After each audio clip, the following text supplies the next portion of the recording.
వాళ్ళు తనలాడుతున్నారు ఈ ప్రభుత్వం వచ్చిన కాడికెళ్ళి వాళ్ళకి ఇయ్యాల్సిన పైసలు ఇస్తలేడు మీదికెళ్ళి ఉపన్యాసాలలో చెప్తున్నాడు మనకు చాలా ఆర్థిక కష్టాలు ఉన్నాయని మరి నేను అడుగుతున్నా ముఖ్యమంత్రి గారు ఆర్థిక కష్టాలు ఉన్న మాట నిజమే అయితే మింగ మెతుకులేదు మీసాలకు సంపెంగ నూనె పెట్టినట్టు వెనకటికి ఎవడో మింగేతందుకు మెతుకులేదట కానీ మీసాలకు మాత్రం సంపెంగ నూనె కావన్నట్టు మరి నువ్వే చెప్పబడుతుంది ఆర్థిక పరిస్థితి మంచిగా లేదు ఇది బాగలేదు అది బాగలేదని మరి నీ ముఖానికి ఆ 1,50,000 కోట్లతోని మూసీ సుందరీకరణ ఎవడు చేయమన్నాడు నిన్ను నీకు మూసీ సుందరీకరణ మీదకి ఓట్లేసిండ్రా 6 గ్యారంటీలని నువ్వు కళ్ళబొల్లి కబుర్లు చెప్తే 10,000 కాదు 15,000 ఇస్తాను రైతులకు చెప్తే నెలకు 2,500 రూపాయలు మహిళలకు ఇస్తానని చెప్తే ముసలోళ్లకు 4,000 రూపాయల పెన్షన్ ఇస్తానని చెప్తే యువకులకు 2 లక్షల ఉద్యోగాలు మొదటి సంవత్సరంలో ఇస్తానని చెప్పి నీ రాహుల్ గాంధీ చెప్తే ఒక్కొక్క చదువుకునే పిల్లగానికి విద్యా భరోసా కార్డు 5 లక్షల రూపాయలు క్రెడిట్ కార్డులు ఇస్తానని చెప్తే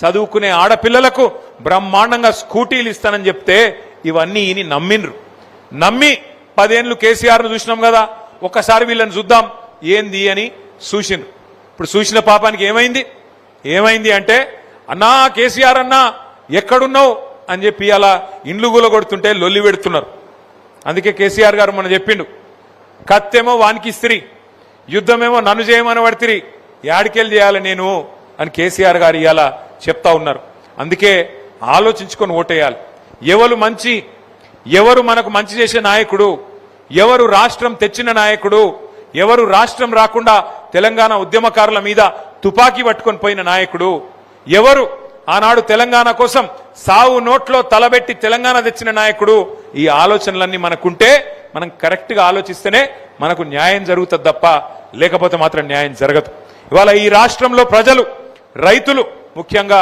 తీరని కోపంలో తీరని దుఃఖంలో ఉన్నారు రుణమాఫీ గాలే రైతు బంధు వడది కరెంటు కేసీఆర్ ఉన్నప్పుడు మంచిగా వస్తుండే కరెంటు కూడా దిక్కు లేదు బోనస్ రాదు టైంకు పంటలు కొనరు ఆగమాగమైపోయింది ఈ రాష్ట్రంలోని రైతాంగం పరిస్థితి అందుకే నేను అంటున్నా ముఖ్యమంత్రి గారు రైతు బంధు మీద దృష్టి పెట్టు రాహుల్ బంధు మీద కాదు నీ సీటు మంచిగానే ఉంటది ఏం కాదు ఎందుకంటే మీ పార్టీలో ఏం లేదు ఆడ విషయం అందరికెరికే నీలాగా దోపిడీ చేయగలిగే శక్తి నీలాగా ఢిల్లీకి కప్పం కట్టగలిగే శక్తి ఇంకో కాంగ్రెస్ నాయకునికి లేదు సంవత్సరానికి 1000 కోట్లు ఇచ్చే శక్తి నీకు మాత్రమే ఉంది ఆ దోపిడీ చేసే ఆట్టు నీకు మాత్రమే ఉంది కాబట్టి నీ కుర్చీకొచ్చిన గండమేం లేదు ఇప్పటికైనా నువ్వు మున్సిపల్ ఎన్నికల్లో మాటిచ్చినావు మున్సిపల్ ఎన్నికల ప్రచారంలో ముఖ్యమంత్రి చెప్పిండు మున్సిపల్ ఎలక్షన్ అయిపోగానే తెల్లారో మర్నాడో 9,000 కోట్ల రైతు బంధు వేస్తా అని చెప్పిండు ఎప్పుడు ఫిబ్రవరి 10వ తారీఖో ఫిబ్రవరి 9వ తారీఖో చెప్పిండు ఇప్పుడు ఎలక్షన్ అయిపోయి నెల అయినా కూడా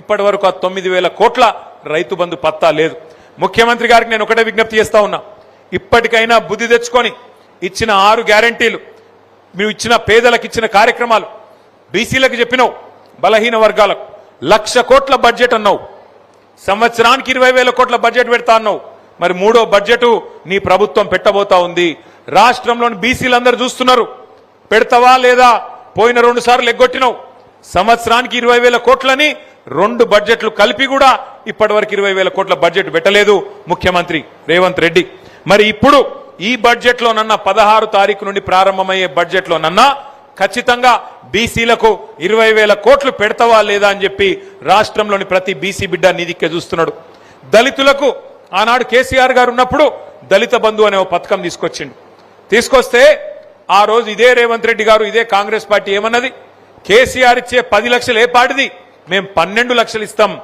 ఆయన దళిత బంధు ఇస్తే మేము అంబేద్కర్ అభయహస్తం ఇస్తాం అని డైలాగులు కొట్టిండ్రు ఒక్క మనిషి కన్నా ఈ రాష్ట్రంలో 12 రూపాయలు పడ్డాయా 12 రూపాయలు వచ్చినాయా కాంగ్రెస్ వచ్చినాక అందుకే ఇవాళ ఈ రాష్ట్రంలోని దళిత గిరిజన బిడ్డలు నువ్వు ఎప్పుడు స్టార్ట్ చేస్తావు అంబేద్కర్ అభయహస్తం నువ్వు ఎప్పుడు ఇస్తావు 12 లక్షలు అని చెప్పి రాష్ట్రంలోని మొత్తం దళిత బిడ్డలు చూస్తా ఉన్నారు మా మహిళా తల్లులు చూస్తున్నారు 2,500 రూపాయలు ఈ బడ్జెట్ లోనన్నా పెట్టడా 100 రోజులు అన్నాడు 1000 రోజులు దగ్గర పడ్డది ఇప్పుడన్నా పెట్టడా అని చెప్పి రాష్ట్రంలోని ఆడబిడ్డలందరూ చూస్తా ఉన్నారు 4,000 పెన్షన్లు 100 రోజుల్లో ఇస్తా అని చెప్పినావు పక్క రాష్ట్రం ఆంధ్రప్రదేశ్ లో చంద్రబాబు నాయుడు పెంచిండు మరి నువ్వెందుకు పెంచవని చెప్పి ఈ రాష్ట్రంలోని 40 లక్షల మంది వృద్ధులు అందరూ కూడా ఎదురు చూస్తా ఉన్నారు మాకెప్పటి నుంచి వస్తది 4,000 పెన్షన్ 100 రోజులు అన్నాడు 1000 రోజులు అయిపోయాయని చెప్పి మరి రాష్ట్రంలోని వృద్ధులు పెద్ద మనుషులందరూ చూస్తా ఉన్నారు.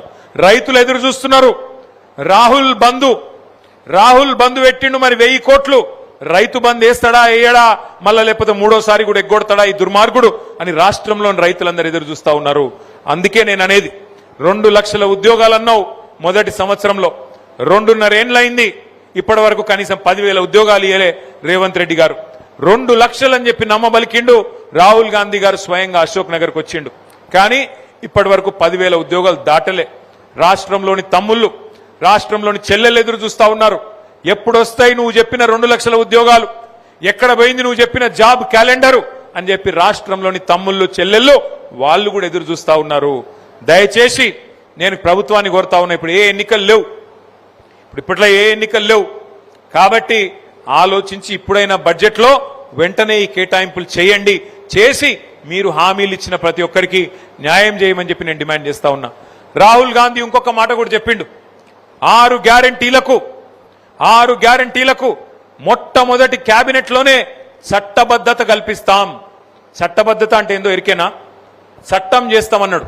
చట్టం చేసుడు అంటే ఏంది? ప్రభుత్వం విధిగా పెట్టాల్సిందే. ఇప్పుడు ఎస్సీలకు SC/ST సబ్ ప్లాన్ అని ఉంటుంది. SC/ST సబ్ ప్లాన్ ప్రకారం ఖచ్చితంగా జనాభా దామాషాలో ఎస్సీలకు ఎస్టీలకు పైసలు ఖర్చు పెట్టాలి. 15%, 16% ఎస్సీలకు, 10% ఎస్టీలకు కంపల్సరీ డబ్బులు బడ్జెట్లో కేటాయించాలి, పెట్టాలి. ప్రతి పైసా ఖర్చు పెట్టాలి. ఖర్చు పెట్టకపోతే వచ్చే సంవత్సరానికి వాటిని మళ్ళా తబాదలు అవుతాయి, వాటిని మళ్ళా ఖర్చు పెట్టాలి. అట్లాగే 6 గ్యారంటీలకు కూడా ముఖ్యమంత్రి మన రాహుల్ గాంధీ గారు చెప్పిండు. జాతీయ స్థాయిలో ప్రతిపక్ష నాయకుడు చట్టబద్ధత కల్పిస్తామని చెప్పిండు, కానీ ఇంతవరకు చట్టం లేదు, ఏదీ లేదు.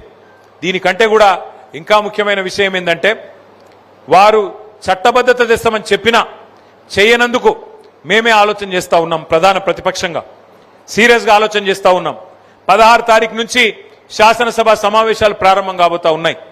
ఈ సమావేశాల్లో అవసరమైతే ఒక ప్రైవేటు మెంబర్ బిల్లు మేము మా పార్టీ తరపున పెట్టి 6 గ్యారంటీలకు చట్టబద్ధత ఇచ్చే విధంగా వెంటనే ఆ చట్టం తీసుకొని వచ్చే విధంగా ప్రభుత్వం మీద ఒత్తిడి తెస్తాం.